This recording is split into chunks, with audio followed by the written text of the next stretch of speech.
Estamos começando mais um debate por Santa Catarina aqui no Bastidores do Poder.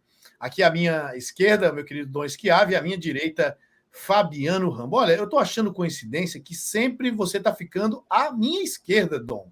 Né? Você se identifica com essa posição, Dom? Seja bem-vindo, boa tarde. Boa tarde, ouvintes da RCO, da Jovem Pan News Criciúma, Jovem Pan News Tubarão, aos meus amigos Almir Henrique, Fabiano Rambo.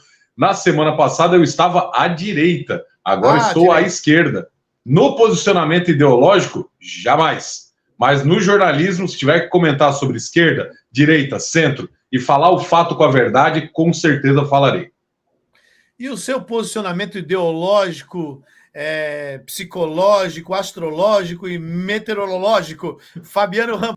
Aí, tudo bem, Almir? Tudo bem, Dom? Sempre tempo firme, tempo bom, né?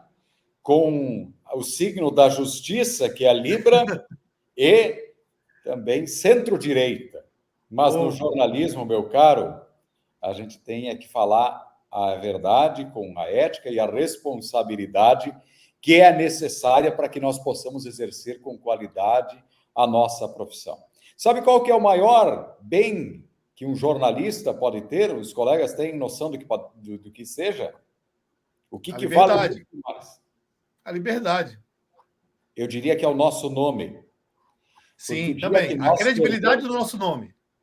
Porque o dia que o nosso nome não inspirar mais a verdade, meu caro Almir e Dom, perdemos a nossa razão de existir nesse mundo da comunicação.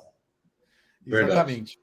Muito bem, meus amigos. Já que você falou em centro-direita, Fabiano Rambo, eu quero começar por uma pauta aqui que sempre aflora uma discussão mais calorosa quando a gente toca nesse assunto, que é a taxação dos super ricos.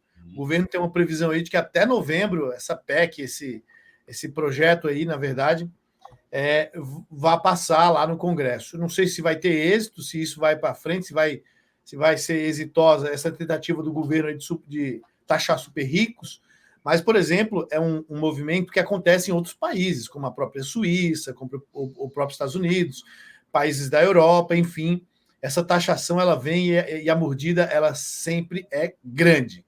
Dom Schiavi, você que tem uma grande fortuna, pelo menos só se for coração, internamente. Pelo menos no coração. Isso. Coração vale ouro. Já a carteira me falta muito ainda. Taxação do super rico.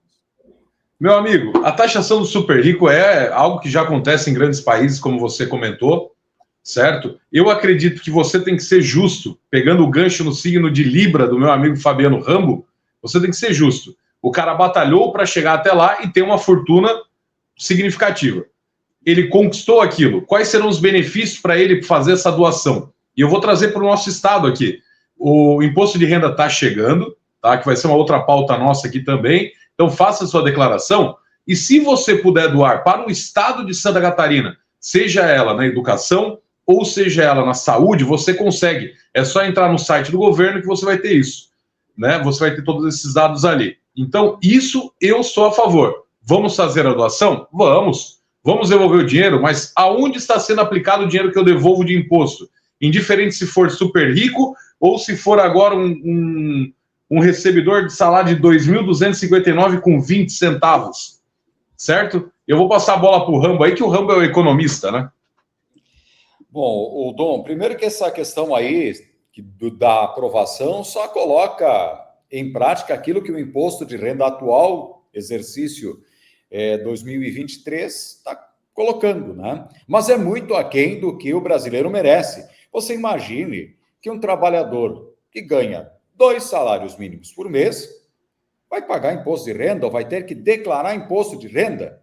Isso é uma questão muito ilógica, não tem como... Lembrando que na campanha, pegando um gancho rapidinho, já devolvendo a bola, Rambo, na campanha, o atual presidente prometeu que seria taxado acima de R$5 mil. R$5 mil.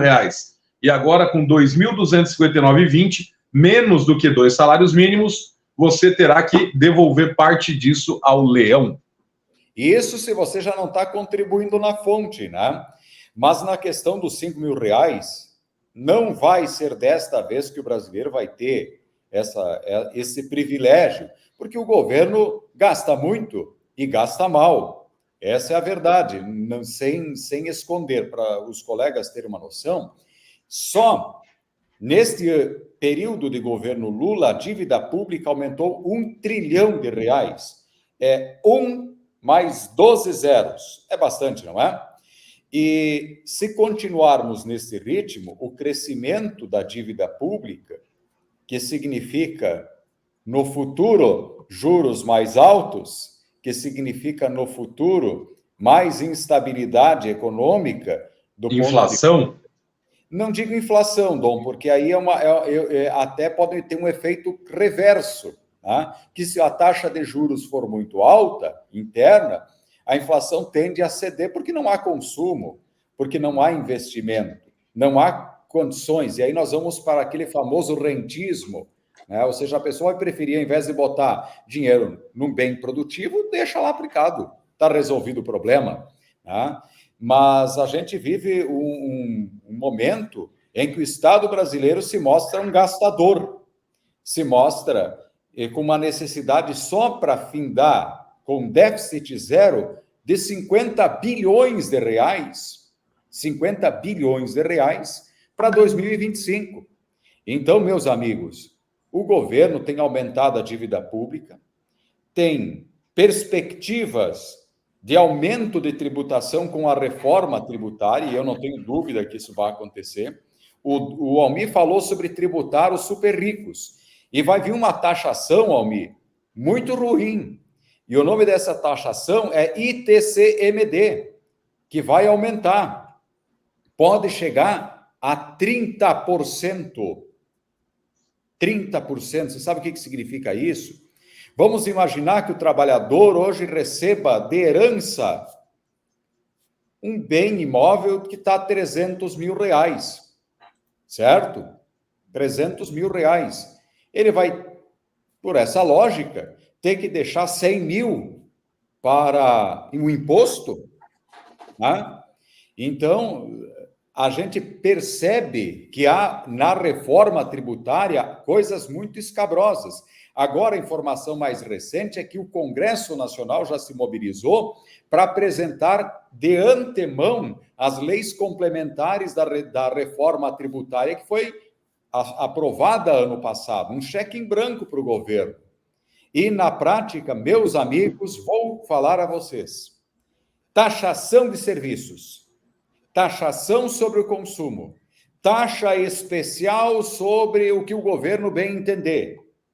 Tudo isso tem um preço, e o nome deste preço será uma sociedade e uma carga tributária ainda maior, lamentavelmente. Então, o Dom, talvez sim, quem ganhe 5 mil reais possa, no futuro, não ter de pagar o imposto de renda, porém vai pagar muito mais devido a outras coisas, que vai contratar um serviço, vai pagar mais por isso. Vai comprar alguma coisa, vai pagar mais por isso. Inclusive, discute-se a taxação Tobin, né, dos famosos super ricos, que são sobre as movimentações financeiras internacionais, seria 0,25, inclusive já passou no Congresso Nacional uma taxação nesse sentido. Olha, vou te contar, o Estado está com muita fome, meus amigos, e a situação não é boa.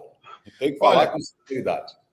Se esse negócio de taxar os super ricos realmente tiver êxito aí no Congresso, uma pessoa que será afetada diretamente será o nosso querido Prisco Paraíso, que já está aqui dividindo tela com a gente. Prisco, estão querendo taxar a sua super fortuna. O que você acha desse tema? Você chegou agora, muito boa tarde. O governo espera que até novembro passe isso, a taxação dos super ricos. Olha, boa tarde, Almir, Rambo e Dom. Pode taxar à vontade, que eu não tenho patrimônio nenhum. Fique à vontade. Fique à vontade. Pode tocar ficha.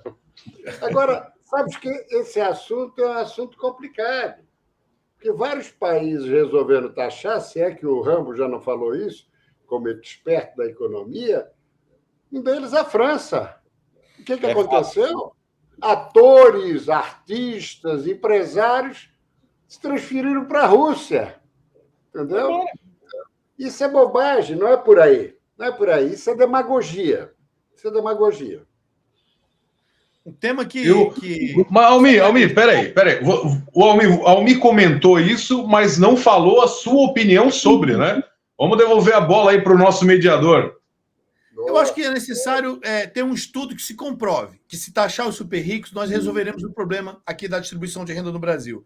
Porque, na teoria, é tudo uma beleza, é tudo uma maravilha. Vamos fazer isso, vamos fazer aquilo, porque nós vamos... Olha, você só vai precisar declarar o imposto de renda se você tiver um salário acima de 5 mil. Até 5 mil não será preciso declarar. Nós estamos falando da teoria, né? Aí, na prática, o que acontece na prática? A prática não é essa.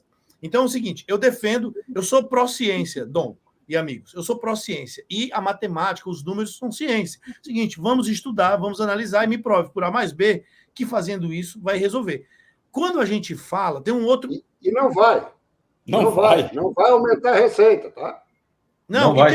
Mas assim, ó, tem uma outra coisa nessa discussão, Dom, que é o seguinte, parece que quando se discute taxar os ricos, ou quando se fala de... Na verdade, quando se fala de taxar os super ricos, eu não estou falando de taxar o cara que anda de BMW, o cara que tem uma casa na praia, não. Nós estamos falando de caras bilionários. Tanto que, agora, recentemente, foi feito um estudo aqui em Criciúma que, nessa taxação dos super ricos, entrariam poucas pessoas de Criciúma. Né? Então, mais parece, tem uma conotação, principalmente pelo lado da direita para a esquerda, que parece que quando se fala em taxar super ricos, parece que a gente tem ranço de quem é rico. E não é isso.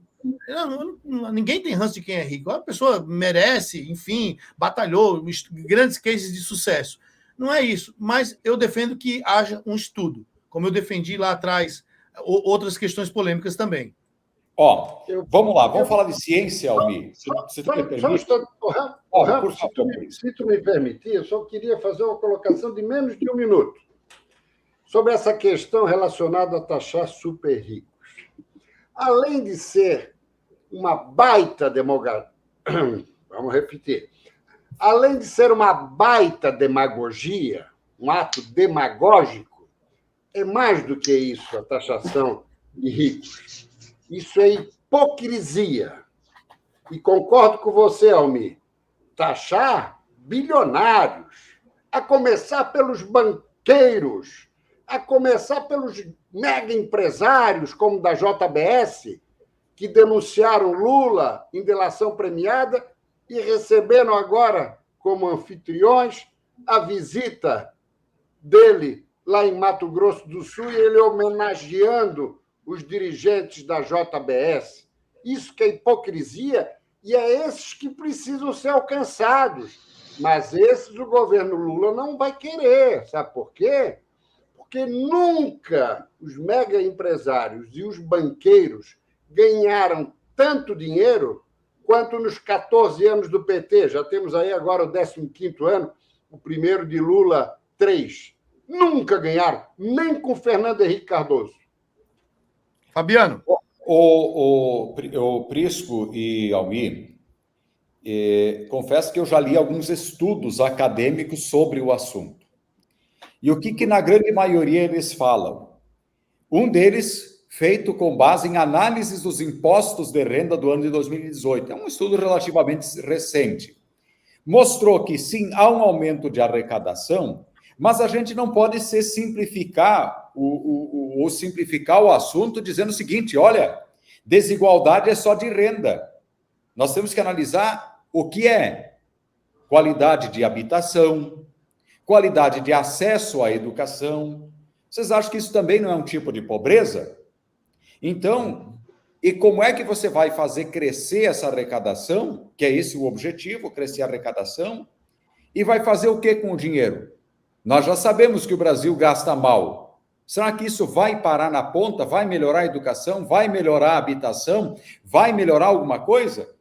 Conversa fiada, Prisco. Eu tenho que concordar contigo. E a própria ciência tem mostrado isso. Rambo, Prisco e Almir. Pode falar. Só para concluir rapidinho, Almir. Gasta mal 1 trilhão de dívida. Pode falar, Decano, por favor. Rambo, só uma colocaçãozinha. É evidente que os recursos a serem captados dessa supertaxação não irão para a ponta, não irão para obras sociais. Esses dinheiros ou esses recursos vão para outro lugar que nós sabemos muito bem quais são esses locais. Perfeito. E o que acontece é o seguinte, já temos 1 trilhão em dívida. Se taxar agora o Brasil inteiro, será que conseguimos 1 trilhão de arrecadação? Se for 1 trilhão, é só para tampar buraco, meus amigos. Então, assim, é uma hipocrisia sem tamanho. Em contrapartida, meus amigos, o que eu acho que pode ser estudado e analisado, e eu acho que tem que ser levado em consideração nesse estudo que aponta que taxar os super ricos é algo que vai melhorar a situação do Brasil, principalmente nessa questão da arrecadação de impostos, é que eu acho que tem que ser algo proporcional, entendeu? O que eu não acho justo, por exemplo, é o pobre pagar o percentual de imposto que um super rico paga, sendo que o pobre, coitado, ele ganha bem menos. E aí entra aí a questão por exemplo, jatinho particular não tem PVA, não tem uma taxa, não tem um imposto. Lancha não tem imposto, entendeu? Agora, o cidadão que tem uma moto, que trabalha na Uber Eats, que trabalha fazendo entrega, esse paga imposto para transitar com o seu veículo. Então assim, eu acho que é um estudo que precisa ser aprofundado. Ele precisa ser aprofundado e não pode ser uma coisa eleitoreira e nem uma coisa de uma narrativa. Porque, os ricos apoiaram a direita, então agora vamos taxar eles. Não, tem que ser algo mais... Mais rico que banqueiro, Almir, apoiando a esquerda. Entendeu? E foi comprovado. Empréstimo de jatinho, como você falou, né, para fazer campanha, isso para a esquerda. Entendeu? Um dos maiores financiadores, Banco Itaú, o dono, um dos diretores do Banco Itaú, financiador de campanha de Luiz Inácio Lula da Silva. Então tem alguma coisa que não está fechando nessa conta aí. E tem um detalhe aqui que não tem nada a ver com a taxação, mas que me chamou a atenção, que eu estava vendo, eu lembrei dessa notícia enquanto vocês falavam, que eu vi essa semana que dos 30 bilionários que nós temos deixa eu pegar aqui a informação exatamente, eles não são pessoas que... Aqui, todos os bilionários com menos de 30 anos, listados no ranking da Forbes, são herdeiros. Um fato que me chamou a atenção, entendeu? Então, assim, quando a gente fala de caras que construíram carreira, como Zefiro Giassi, Antenon Angeloni e tantos outros empresários que nós temos aqui no Brasil, até mesmo o pai lá do Joesley Batista e do Wesley, que foi ele quem construiu, quem começou esse império, que hoje é o maior produtor de proteína animal do mundo, né? Entrou no mercado americano como se fosse um americano. Então, teve um patriarca que lá no início que começou isso. Mas isso me chamou a atenção porque dos 30 bilionários hoje, todos foram herança, né? Foi uma coisa herdada, não foi algo, digamos assim, batalhado. Não que isso tire o mérito, né? Porque se a família dele construiu, se ele vem de uma linhagem, Fabiano, mérito dele. Eu quero trazer uma curiosidade aqui para os colegas. Vocês sabem que na teoria econômica clássica, a herança é vista como um fator de desigualdade social. E os Estados Unidos tributam a herança muito forte. A alíquota pode chegar a 50%. Sim. A 50% sobre a herança nos Estados Unidos. Por isso que a gente vê esses multimilionários criando fundações. Né? Fundação não sei o que, fundação não sei o que lá, que é uma forma deles botarem dinheiro naquele lugar e garantir recursos, inclusive, para a própria família. Tá? Mostrando que não existe almoço de graça, mostrando que realmente ninguém faz nada ao acaso. Mas lá nos Estados Unidos, Fabiano, tem também uma lei que eu não sei exatamente qual que é, até porque não sou um profundo conhecedor da legislação e da Constituição americana, mas, por exemplo, lá eles taxam os bilionários, os milionários e tal, taxam muito. Porém, aqueles mega super bilionários, que é o caso, trilionários, que é o caso do Elon Musk, do Steve Jobs quando era vivo, do dono da Microsoft, eles têm benefícios, né? Eles têm benefícios, eles têm ali uns benefícios, porque eles são fomentadores da economia, de gerar emprego, eles têm uns benefícios. Mas aí é um outro patamar né? É outro patamar. Mas muito bem, meus amigos, vocês estão acompanhando, você que nos ouve aí na 101,5, na 95,9 e também na RCO, pelo YouTube, o nosso debate por Santa Catarina desta quinta-feira, né? Olha, pessoal, nós tivemos uma melhoria no tempo e agora a situação da BR-101 deu uma melhorada, no Outros Cavalos ali, na chegada a Florianópolis. Mais cedo o Daniel saiu daqui de Criciúma e foi a Florianópolis e não pegou tanto congestionamento, um trânsito um pouco lento, mas não pegou tanto congestionamento. Ontem tivemos pessoas que saíram aqui de Criciúma e ficaram 10 horas no congestionamento. E eu falo dessa situação que não envolve necessariamente a política num primeiro momento, mas vocês já vão entender onde eu quero chegar. Agora se discute a construção de um túnel no Morro dos Cavalos. Construção essa que já foi aprovada pelo IBAMA em 2013, liberada para construção em 2014. Nunca eu tinha ouvido falar disso. Eu não lembro disso. Eu não lembrava dessa questão. Em 2013 eu estava em outro projeto musical e não estava envolvido com notícias. Então, não lembro desse projeto. Mas agora o deputado Sérgio Guimarães, inclusive é meu amigo, né, fomos companheiros de trabalho, ele está encabeçando essa ideia e essa questão, está levantando esse questionamento e a galera está se levantando para apoiar, porque seria necessário realmente a construção de um túnel. Não sei se eu falei viaduto lá atrás, mas é túnel. Um túnel dos Cavalos. Então, assim, mas é uma obra faraônica, que vai precisar de um investimento bilionário. A Arteris Litoral Sul, que é a concessionária da BR-101, junto com outras ali que ela repassou, diz que não tem previsão no contrato dela, não tem essa previsão. Ele teria que fazer um aditivo para ser construído esse túnel no Morro dos Cavalos. Aí eu lembro da situação lá do contorno viário, que tinha uma projeção de 400 milhões e agora já está em 3 bi a obra que tem aí 12, 13 anos de atraso. Será que essa solução, Prisco, seria uma solução viável para o Morro dos Cavalos? Olha, meu caro Almir, não há dinheiro para isso. Não há recursos disponíveis para isso. Isso aqui é a grande realidade. A União até conta com verbas nesse montante. Mas se ela já não manda o básico para a recuperação das estradas, no caso, rodovias federais, sob a sua responsabilidade, como é que nós vamos imaginar que vão mandar um valor bilionário para um túnel? Não vão. Nós levamos 15 anos para duplicar o trecho norte da BR-101 e mais 10 para o trecho sul. É 470, 280. As BRs também lá para cima, no oeste, estão incompletas. Os recursos não chegam. Como é que nós vamos imaginar valor para um túnel? Esqueçam. Concessão. Ou abre para a iniciativa privada efetivamente, está entendendo? Faz uma concessão, vai ter pedágio, não vai ser baixo. Ou fica tudo como está. Porque dos cofres do governo federal, esses recursos não chegarão. Simples assim. Bom, aproveitando o gancho, Almir, já que o Prisco falou do Oeste, estamos aguardando ansiosamente o dia 5 de maio, quando deverá ser lançada uma licitação no valor de 195 milhões de reais para recuperar um trecho que é considerado um dos piores de Santa Catarina.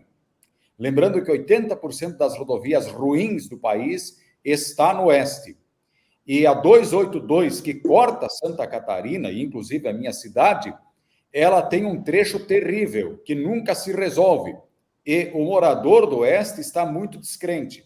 Eu espero, e vou acreditar dessa vez, que se faça algo decente, porque as recuperações, infelizmente, não têm dado o resultado que se espera. E sobre o Morro dos Cavalos, tinha previsto um orçamento de 42 bilhões, algo neste sentido, para a prevenção daquilo que Luiz Henrique chamou de monte de sorvete, que estava derretendo com cada chuva. Foi gasto nem 180 mil reais para fazer isso. Não foi gasto, não foi investido este valor. Então, ou seja, algo não está certo aí. Dom. Bom, o Morro dos Cavalos não é de hoje, né, Almir? Que é um problema aqui em Santa Catarina, como a 282 também. Até meus sentimentos ao pessoal lá de Pinhalzinho, da região ali, da Rádio Centro-Oeste está nos escutando agora, pelas mortes que vêm sendo com frequência, né, Rambo? Principalmente nesse trecho. Como aqui no norte, nós temos também a 280, que leva até São Francisco do Sul, que é caótica, em um período ali de 4 a 6 horas, numa rodovia de 40 quilômetros apenas, só para vocês entenderem. Então, voltando ao Morro dos Cavalos, eu recebi algumas denúncias do pessoal da Guarda do Embaú, cidade essa que eu tenho um carinho muito grande lá na Palhoça, né? Muito grande mesmo, tenho muitos amigos, que crianças não conseguiam sair, a BR toda parada. Parabéns à Polícia Rodoviária Federal por ter ido ali levar suprimentos aos caminhoneiros, a quem estavam na BR, mas isso é um problema federal, né? Federal, literalmente. Eu quero ver, como o Prisco comentou, chegar esse recurso aqui e algo ser feito realmente. Eu tenho certeza que chegando na mão do governador, tanto do Jorginho, da nossa vice-governadora, a delegada Marilisa Bem, enfim, será feito algo. A questão é, vai chegar? Essa é a pergunta. Muito bem.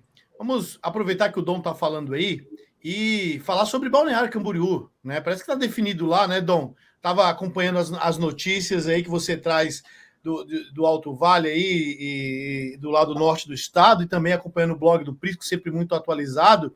Vale a pena até vocês conferirem aí, porque o Prisco agora também está na TV BV fazendo seus comentários, mas ele tem o blog dele lá, que é o blog do Prisco.com.br, sempre notícias políticas atuais e factuais, mas a situação lá de Balneário vai tendendo para o Peter mesmo, né? Bom, eu estive em conversa com o deputado estadual Carlos Humberto no sábado, tomei um café com ele, até mesmo para entender o lado dele. Estou aguardando uma agenda com o prefeito Fabrício para entender esse lado também, mas aqui é categórico, tá? O candidato à sucessão do Fabrício de Oliveira se chama Peter Lee. Quem é Peter Lee? É um jornalista que faz parte da mesma igreja do Fabrício de Oliveira, é um jornalista que tem por volta de 20 mil seguidores, não é muito conhecido na cidade, pouca gente conhece, eu vivo a cidade, eu converso, participo de confrarias, tá? Não é um nome que caiu no gosto do público, deixando claro. E Carlos Humberto, voltando à minha conversa, deixou claro, se eu não for o candidato do PL, eu irei apoiar Juliana Pavan. Então, o que acontece com esse cenário de ruptura dentro do PL local? Tudo indica que Juliana Pavan, que já está, como eu citei, num outro programa, já está disparada à frente. Tive acesso a uma pesquisa que não foi homologada, onde ela cresce, aquela pesquisa de trabalho, ela cresceu 8%, só por conta da ruptura. E Carlos Humberto, com o seu clã ali e o seu lado, que é muito forte, é um poder político aqui, apoiando Juliana Pavan, coloca ela numa certa vantagem.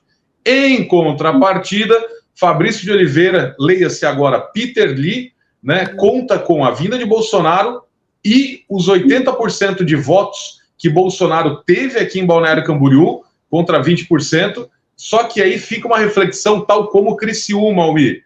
Será que vai conseguir transferir tanto voto para Peter Lee, até então um desconhecido? Não estou entrando em mérito, eu estou comentando o fato, deixando bem claro, fato esse que corre na cidade e ventila na cidade. Será que conseguirá transferir voto? Ou será que já está na mão de Juliana Pavan por conta dessa ruptura? E aí eu passo a bola para o decano, que tem uma leitura muito mais afiada e técnica do que a minha. Olha, pessoal, com relação ao Balneário Camboriú, Jorginho Melo lavou as mãos. Disse que a decisão foi do casal Bolsonaro, Jair e Michele, falou também da igreja evangélica de lá, que o pastor é ligado ao Silas Malafaia, muito próximo ao ex-presidente e à ex-primeira-dama, e que também o PIB de Balneário Camboriú, especialmente da construção civil, respaldou Fabrício na escolha. Ok, então Jorginho Melo está fora. A informação que eu recebo é que Bolsonaro vem aí para aquele evento das igrejas, são Gideões.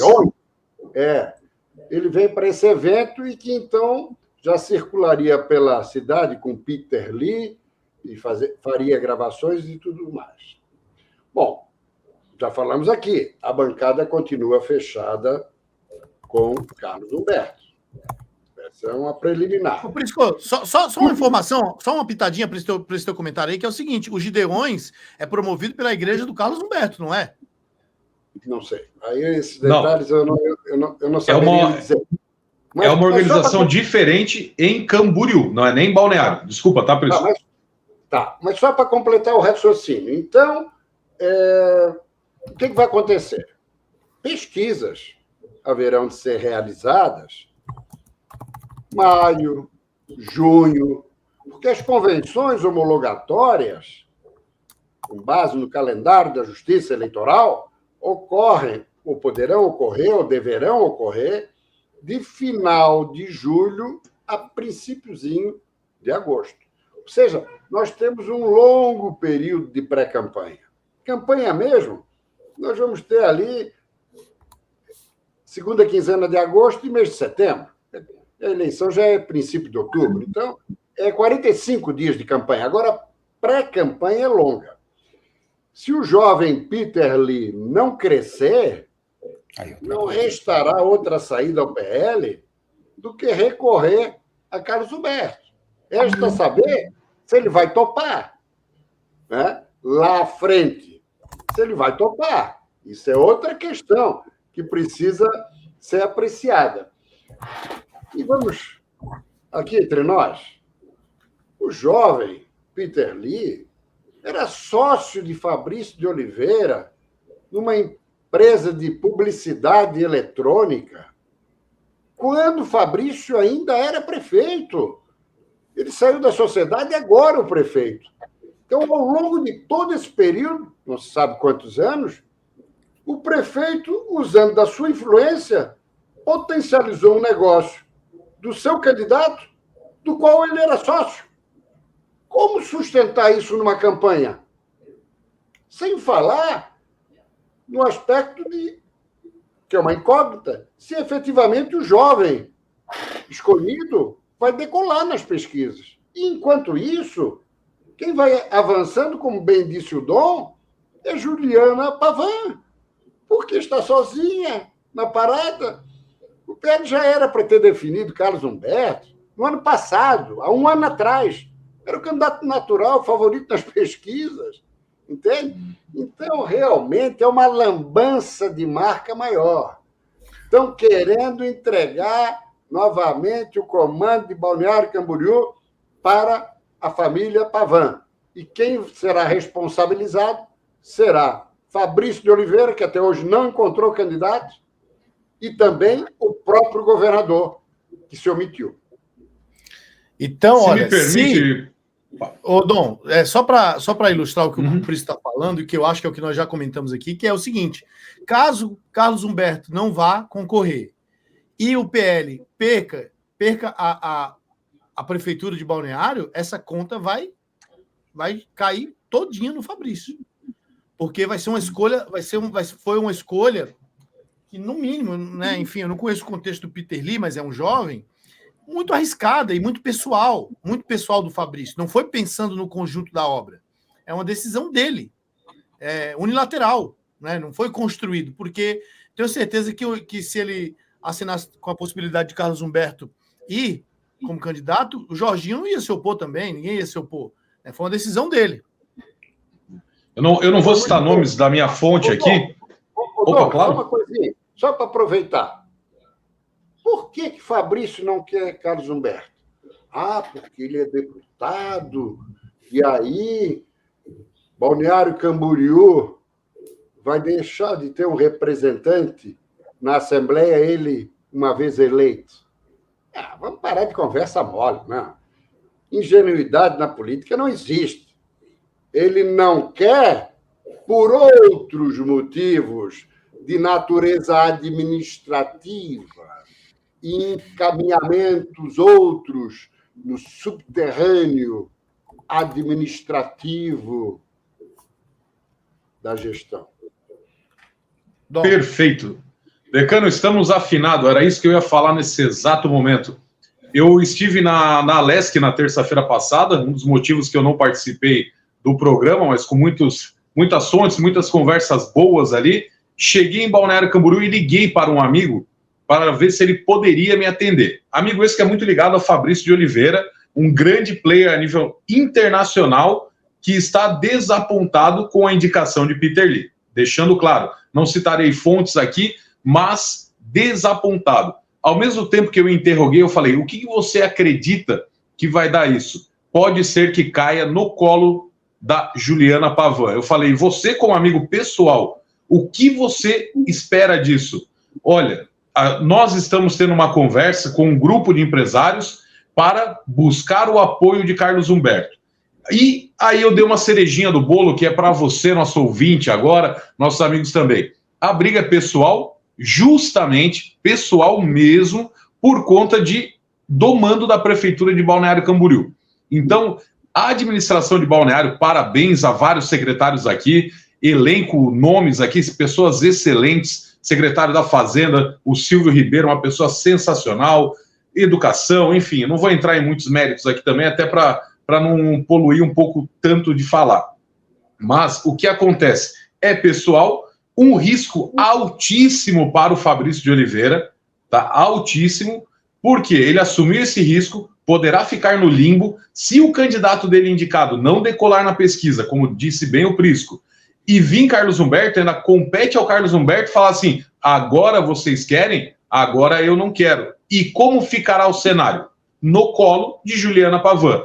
Agora eu pergunto uma questão. Balneário Camboriú, em expressividade de votos, não é tão grande quanto outras cidades. Blumenau, Joinville, Criciúma, Chapecó. Porém, é um holofote internacional. Será que vale a pena perder esse holofote hoje em dia com a prefeitura do PL na mão? Será que o governador Jorginho vai deixar escapar vendo essa ruptura, essa briga dentro de casa? Eu creio que não, mas gostaria de saber a opinião dos meus amigos. Só para completar, e aí o Rambo entrar definitivamente, e eu prometo que vou calar, o seguinte,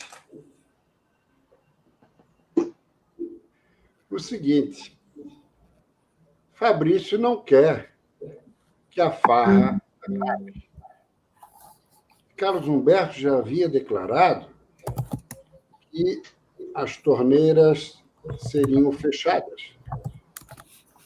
Então, Fabrício prefere ser derrotado do que Carlos Humberto tomar essas atitudes. E Fabrício também deve estar imaginando, daí sob o aspecto político, eleitoral, daí em 2028 volta, lê do engano, essa menina para boba não serve, leva jeito, e se ganhar em 24, se reelege em 28. Ou seja, Fabrício, enquanto articulador político, é um desastre. Aliás, vale lembrar, está no 5º mandato. Aliás, no 5º partido. 5º. Começou pelo PV, depois foi para o PSDB, depois para o PSB, depois para o Podemos, e agora está no PL. 5º.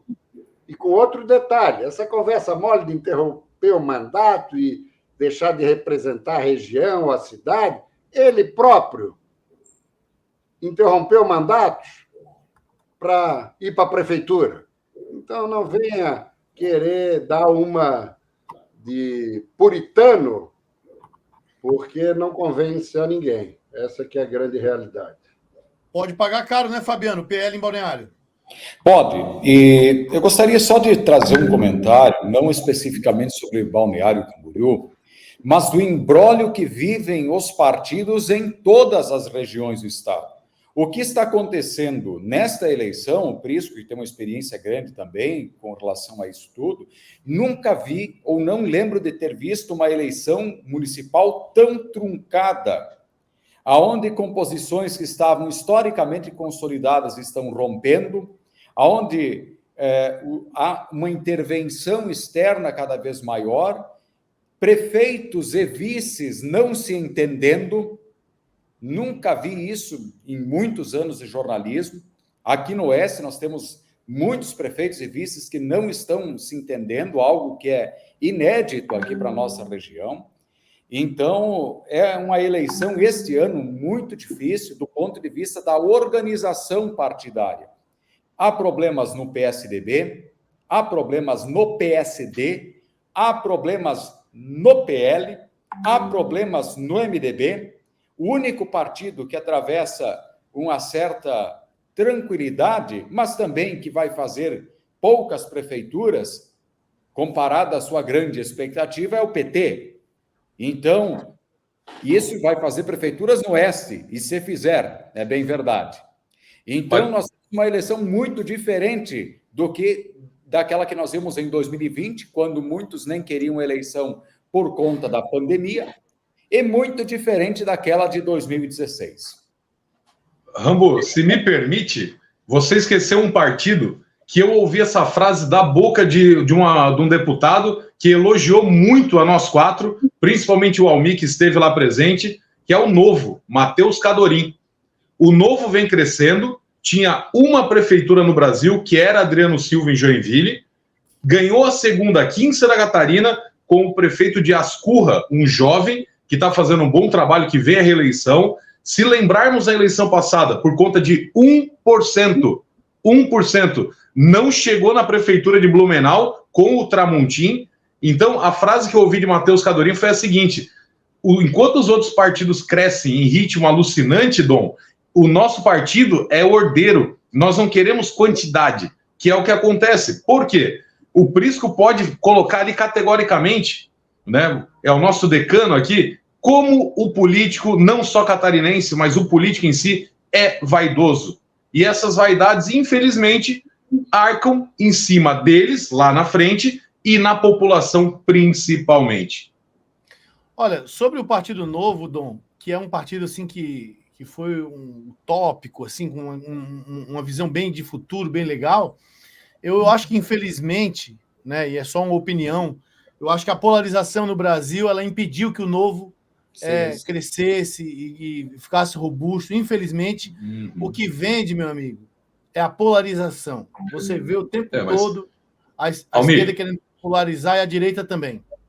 Perfeito. Mas existe uma questão do Novo a ser dita, que é uma era João Amoedo, leia-se, o cara que mais investiu no partido para a criação do partido, sendo expulso do próprio partido. E eu não estou defendendo o Novo aqui não, tá? Antes que falem ali, que hoje em dia tudo é defesa, ataque, eu estou constatando o óbvio, trabalhando com fatos. O Novo expulsou João Amoedo porque João Amoedo, à época, declarou apoio ao Lula. E os empresários, grande parte esses que financiam o Novo, que lá eles têm um estatuto onde todo mês tem que pagar uma mensalidade, uma caixinha e afins, não vamos apoiar o Lula, não. Não somos Bolsonaro em grande maioria, porém, Lula não. E aí vem uma nova fase do Novo, certo? Claro, esmagado por essa polarização. Aqui em Santa Catarina tivemos esse número, né? Elegeram o Matheus Cadorim com menos de 13 mil votos, cara.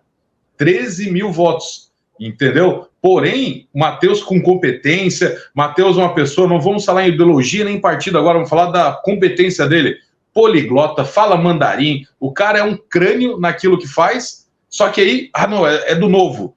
Calma aí, vamos dar a César o que é de César, né, meus amigos? E já falei muito do Matheus hoje, vamos deixar para quinta-feira que vem, que é o nosso entrevistado.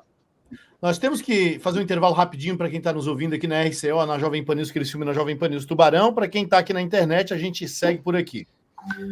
Bom, seguindo por aqui, pessoal, eu quero mudar um pouquinho a pauta, né? Nós temos aí mais 10, 9 minutinhos de programa. Grande Almir. Sim?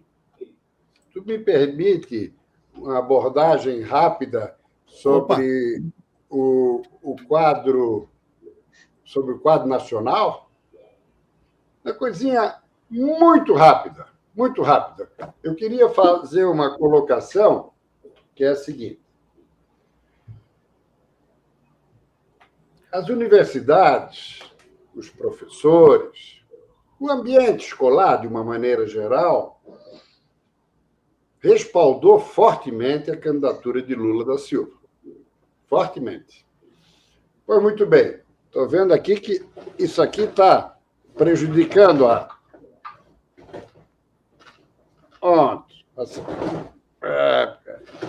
Para quem está em casa, sim, aqui é ao vivo, meus amigos. É coisa velha, Danice. Mas muito bem, vamos lá. Vamos retomar. O presidente Lula foi respaldado fortemente pelas universidades federais, pelos professores, enfim. Isso ficou visível, por exemplo, aqui em Santa Catarina, na capital, Florianópolis. Bolsonaro ganhou por 3 pontos percentuais. 3 pontos. E no Estado foi 70-30. Aqui foi... Não me lembro exatamente o percentual, mas não importa também. Foi por aí. Por quê? Funcionários públicos, universidades, professores, aquela coisa toda. Muito bem. Ok. Agora, eu vejo aqui uma matéria muito interessante. Essa matéria, inclusive, as informações são do dia 15. Eu guardei, era para ter falado na terça-feira, foi dia 16, mas acabou não dando tempo. Esses números devem estar atualizados. Ao menos 41 universidades federais e 49 institutos estão em greve. E a rápida introdução. Servidores federais reivindicam reestruturação de carreira, recomposição salarial e orçamentária e revogação de normas aprovadas nos governos Temer e Bolsonaro. Façam o L. Façam o L novamente, como fizeram em 2022. Por que estão entrando em greve agora? Que conversa mole é essa? Primeiro, que estão reivindicando, não propriamente para a educação, para a melhoria da qualidade do nível superior das universidades. É a situação deles. Então, isso é lamentável. Isso é lamentável.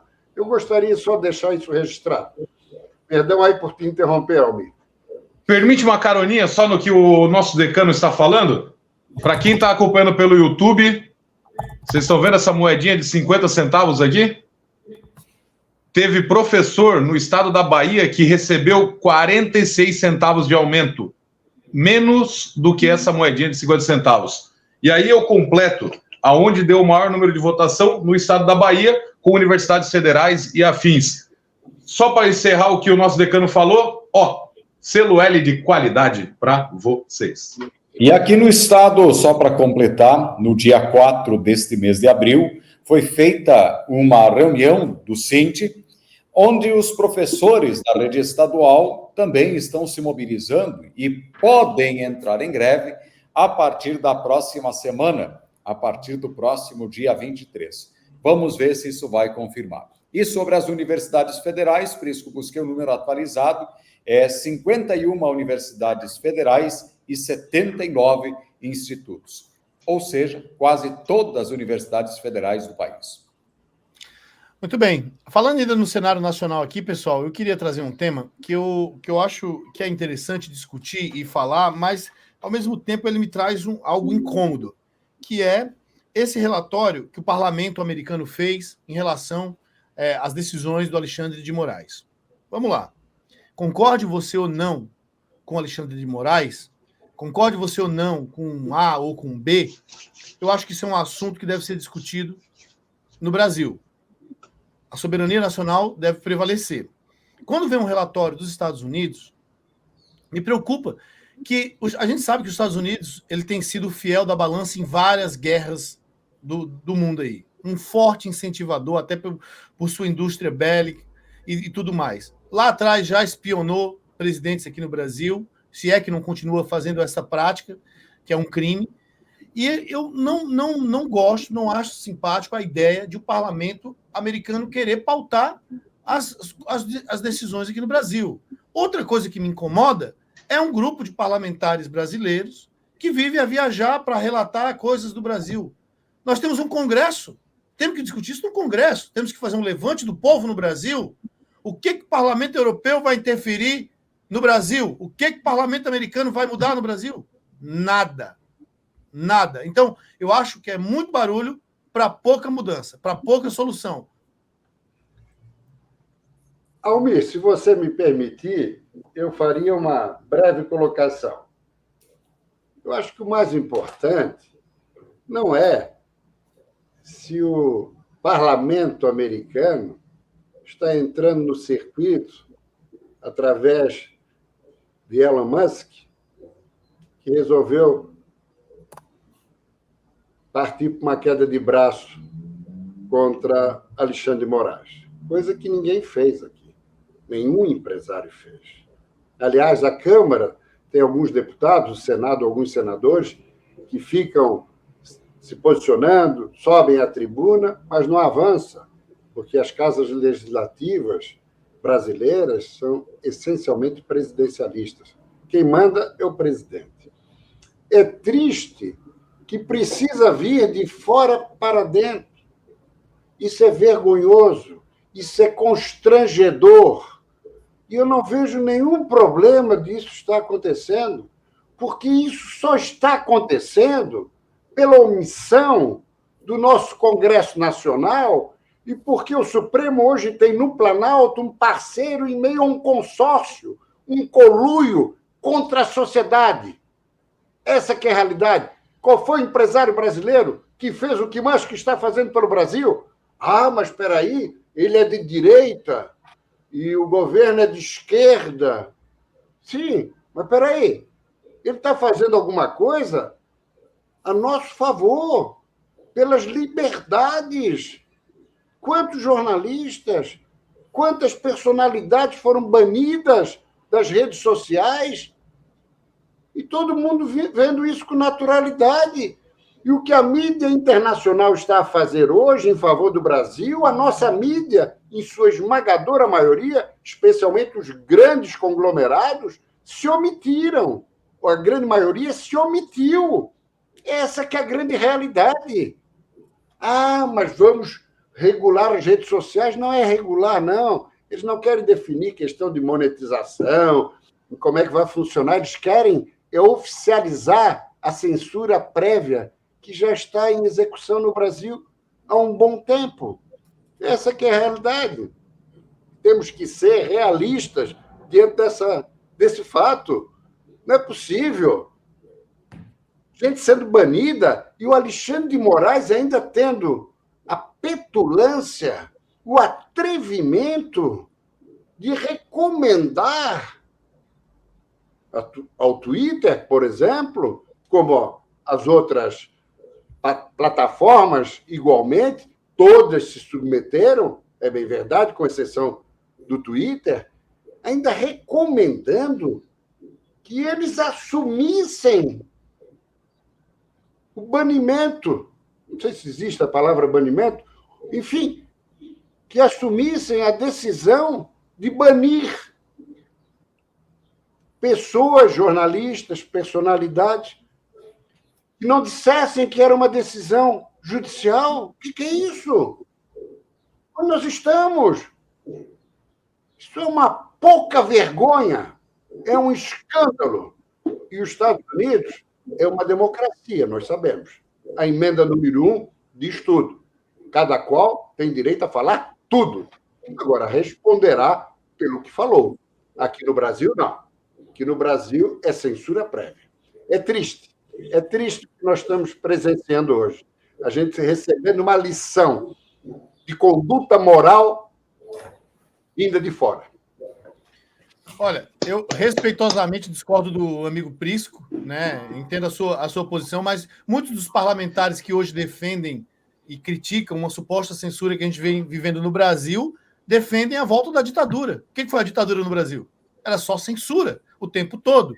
Mas isso a gente tem tempo para discutir em outro programa, porque a gente já está aí quase que já passamos o tempo, na verdade, adequado. Vamos falar na próxima terça sobre isso. Se teve tanta censura no regime militar, que eu não defendo, do que como estamos tendo hoje. Isso é uma bela reflexão para apreciarmos na terça-feira. Agora, essas opiniões divergentes é que tornam enriquecedor esse nosso debate, Almir. Exatamente. Dom, obrigado pela sua participação, meu amigo. Obrigado, meus amigos. Fiquem com Deus. Um bom final de semana a todos. Prisco, nada de ir para praia esse final de semana, que as ondas vão estar muito fortes. Fabiano Rambo, obrigado pela sua participação. Valeu, gente. Até terça-feira. Olha, um abraço especial para o nosso comentarista Prisco, que agora estreou também na Band TV para todo o estado de Santa Catarina. Qual é o horário que você vai ao ar, Prisco? O jornal começa ali 18h50, vai até 19h20, quando entra o jornal da Band, o Jornal Nacional, né? O meu comentário é ali por volta das 19 horas. Agradeço o merchan. E acompanhado do meu grande amigo Rodrigo Cardoso na Band Santa Catarina, fazendo um trabalho excepcional. E o Prisco com sua elegância. Se você que acompanha no rádio ou aqui no YouTube quiser acompanhar a elegância de um cara que é praticamente o Harrison Ford brasileiro, você acompanha a Band TV. Forte abraço para você, obrigado pelo carinho. Até a próxima.